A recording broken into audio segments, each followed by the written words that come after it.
விஷத்தோடு பிறந்த பாம்பின் பிறவி குணத்தை மாற்ற நினைப்பது முட்டாள்தனம். அதே போல்தான் வேஷம் போடும் உறவுகளுக்கு நடுவில உண்மையான பாசம் தோற்றுத்தான் போகிறது. உறவினர்கள் தரும் வலி மரணத்தை விட கொடியது. சில உறவுகள் நம்முடன் இருப்பதை விட விலகிச் செல்வதே நல்லது. யாருக்கிட்டையும் உதவின்னு போய் நிக்காத. இந்த பாலா போன உலகத்துல எதிரிகளை விட துரோகிகள் தான் அதிகம். உன்னை எப்படியாவது கீழே தொழில்னு தான் பாப்பானுங்களே தவிர உன்னை முன்னேற விட மாட்டானுங்க.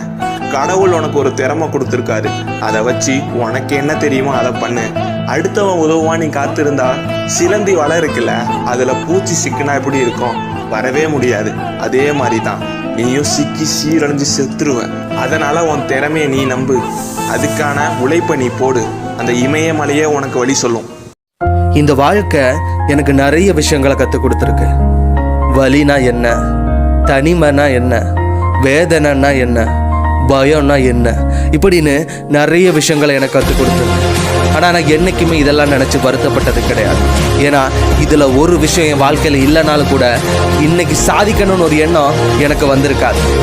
நான் என்றைக்குமே தோத்துட்டோமேன்னு வருத்தப்பட்டது கிடையாது. முயற்சி பண்ணலான்னா தான் ஐயோ முயற்சி பண்ணலையேன்னு வருத்தப்படுவேன். ஐ ஆம் ரெஸ்பான்சிபிள்.